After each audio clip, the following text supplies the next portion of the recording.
Halo teman-teman semuanya, ini posisi aku lagi hiking nih di Pegunungan Sengkala, perbatasan antara Kabupaten Banyumas dengan Kabupaten Cilacap. Aku berada di posisi sebelah utaranya gunung tersebut.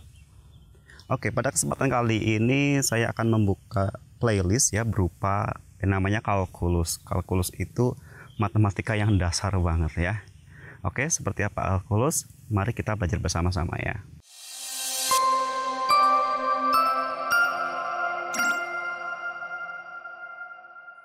Oke, yang pertama kita bahas dalam kalkulus adalah sistem bilangan real. Kalkulus itu didasarkan pada sistem bilangan real dan sifat-sifatnya. Akan tetapi, apakah bilangan-bilangan real itu dan apa sifat-sifatnya? Oke, untuk menjawab ini, kita mulai dengan beberapa sistem bilangan yang lebih sederhana. Yang pertama nih, yang namanya bilangan-bilangan bulat dan rasional. Di antara sistem bilangan yang paling sederhana adalah bilangan-bilangan asli, yaitu 1, 2, 3, 4, 5, 6, 7, 8, dan seterusnya ya. Dengan bilangan-bilangan ini, kita dapat menghitung seperti buku-buku kita, teman-teman kita, dan uang kita juga. Jika kita gandengkan negatifnya dan nol, kita peroleh yang namanya bilangan-bilangan bulat. Yang kalau kita notasikan sebagai dari minus berapa gitu ya, min 3, min 2, min 1, 0, 1, 2, 3 dan seterusnya. Bila mana kita mencoba mengukur panjang, berat atau tegangan listrik, bilangan-bilangan bulat tidak memadai. Bilangan ini terlalu kurang untuk memberikan ketelitian yang cukup.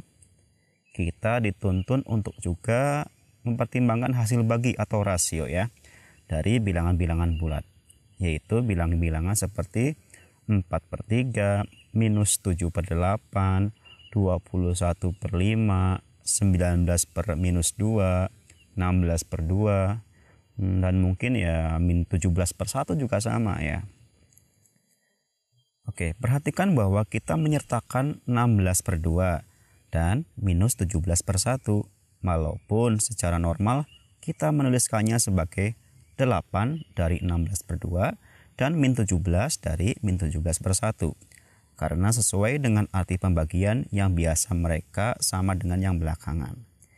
Kita tidak menyertakan 5/0 atau min 9/0 karena tidak mungkin membuat pengertian dari lambang-lambang ini. Mari kita sepakat untuk seterusnya membuang pembagian oleh 0 dari pembahasan kita ini.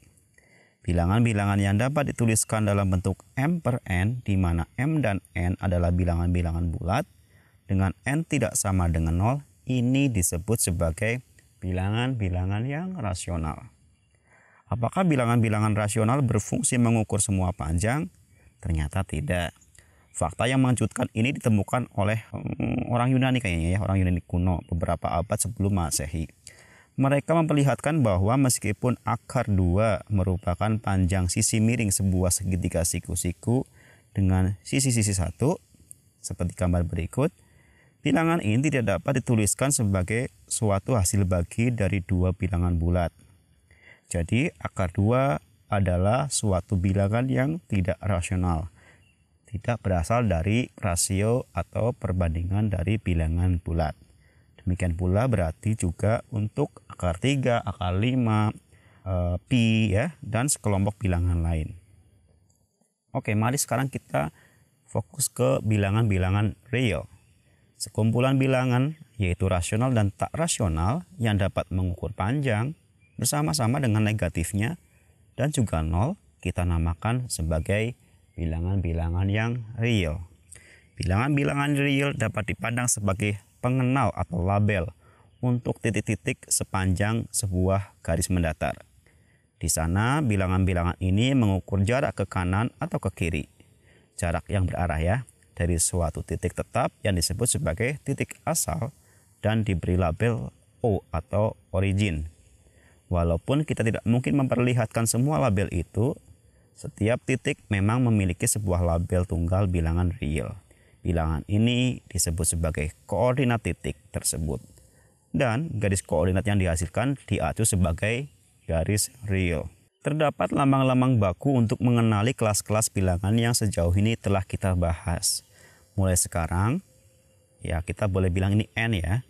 N akan menyatakan himpunan bilangan asli, yaitu bilangan bulat yang positif. Lalu Z dari kata Zahlen bahasa Jerman nih, yang akan menyatakan himpunan bilangan bulat. Lalu Q yaitu hasil bagi bilangan bulat menyatakan himpunan bilangan rasional. Kemudian R yaitu himpunan bilangan real. Di sini tanda seperti huruf C ini adalah lambang himpunan bagian yang dibaca sebagai adalah himpunan bagian dari. Berarti ini kita baca sebagai N adalah himpunan dari Z, Z himpunan bagian dari Q, lalu Q himpunan bagian dari R. Yang kalau kita petakan ulang menjadi kurang lebih seperti ini bentuknya ya. Oke, hampir semua kita akan ingat bahwa sistem bilangan masih dapat diperluas lebih jauh lagi ke yang disebut sebagai bilangan-bilangan kompleks. Bilangan-bilangan ini berbentuk A plus B akar minus 1. Kata kuncinya ada akar minus 1-nya di sini ya. Di mana A dan B adalah bilangan-bilangan real. Nah, jika kita menyatakan bilangan tanpa penjelasan khusus, kita bisa menganggapnya sebagai bilangan yang real. Nah, ini poin penting juga ya, bahwa bilangan-bilangan real merupakan ciri utama dalam kalkulus.